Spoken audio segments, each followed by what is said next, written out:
Think of your thoughts as the result of something. Okay? Result of something.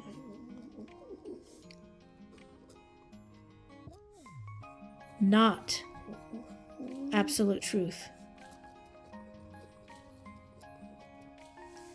Some of your thoughts are true.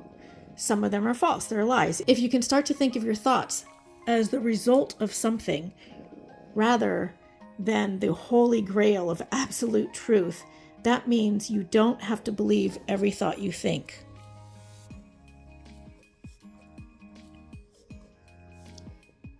Especially the ones that tell you you're not good enough, you'll never amount to anything, you can't do that, you're not pretty enough, smart enough, thin enough, etc. So let me give you an example that will really hit home. Let's say you eat bad food.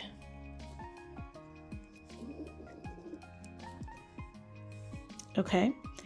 That's the event that happens. You eat bad food. This actually happened to me the other day. I had sushi with a friend and whew, boy, was it bad.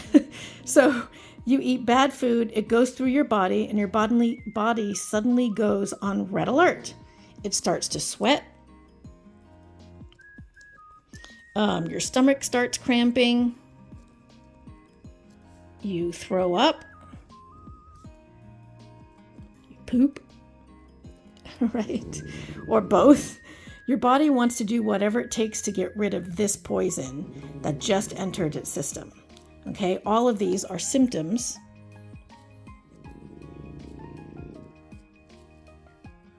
that's my dog snoring, by the way. All of these are symptoms of a result of eating this bad food. The symptoms in and of itself, the sweat, the cramping, the vomiting, the diarrhea, that's not the truth about your body. Your body is not going to be doing this all day, every day, 24/7, right? Your body only reacts this way as a result of something. In this case, the bad food. This bad food that has entered the body, and now it diverts the majority of its energy in getting rid of this and releasing it. That's the number one urgent priority for your body in this moment. In a similar way, your thoughts are not an absolute truth about who you are or what your life is, right? Your thoughts are also, remember, a result of something. So now, here's the analogy. Imagine that the bad food isn't food that your body ingested. Let's say you grew up with parents who were too preoccupied with their own issues to give you the attention or validation that you craved. Okay, as a result of this, you felt insignificant, felt unworthy, dismissed.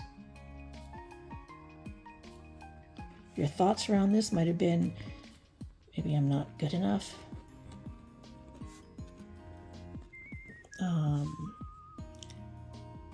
What I have to say isn't important.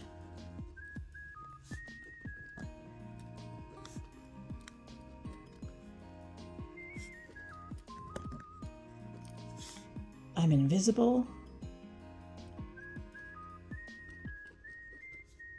I don't matter. You know, it could be a whole bunch of things. Other people are more important than me.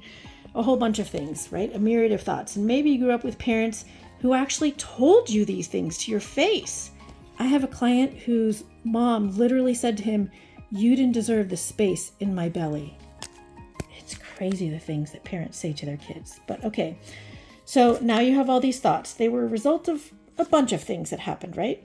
What your parents or your caretakers told you, how they treated you, how they treated themselves, how society treated you, what society told you was true, whether you were bullied or not, what your friends said, what happened to you, how you reacted to all of it, and on and on. This is your bad food. And these are the symptoms, right? Thoughts of unworthiness, even your feelings are symptoms.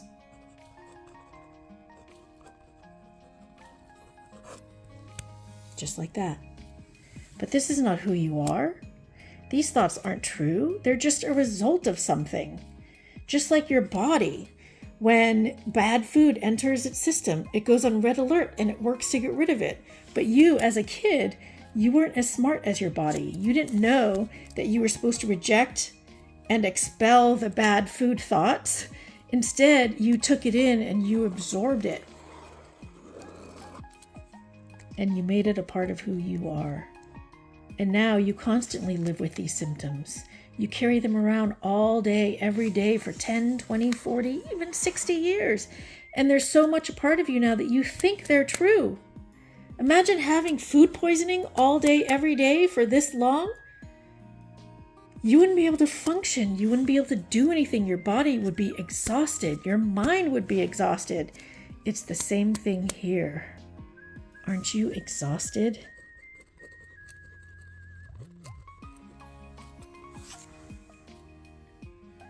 A lot of people don't have the energy or the drive to go after what they really want in life. They're barely living. They're being complacent every day, doing the same thing all day, every day, having the same struggles, feeling stuck, and not knowing how to break through. It's because of this. And the good news is you can change it, right?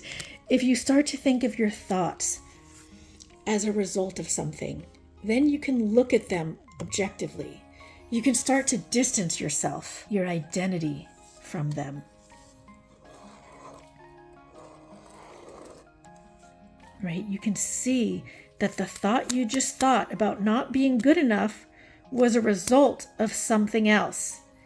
You can start to recognize that that thought is not absolute truth. It's just a result of this old thing that happened 40 years ago, and it's been repeating itself over and over and over and over and over again, and it's now become a belief, because beliefs are just thoughts that we've been thinking over and over and over again. That's all, nothing more. There's no power to them other than what we give it. So the thing to do is to become aware of these thoughts, recognize that they're a result of something and not absolute truth. Allow your mind to expel them. That means just let them pass without attaching yourself to them, without attaching your identity to them, without believing them. Just witness them and let them pass through. In the same way, if you had bad food in your system and your body starts sweating and cramping and throwing up and pooping, you're not going to make that your identity. You're just going to say, oh, I ate bad food. Okay, now it's just got to run its course. It's just got to come out of me. You've just got to expel it. It's the same thing. We don't have to make this about our identity. So just become aware of these thoughts, recognize that they're a result of something, not the absolute truth, and allow your mind to expel them. That means just let them pass without attaching yourself to them, without attaching your identity to them, without believing them. Just witness them and let them pass through.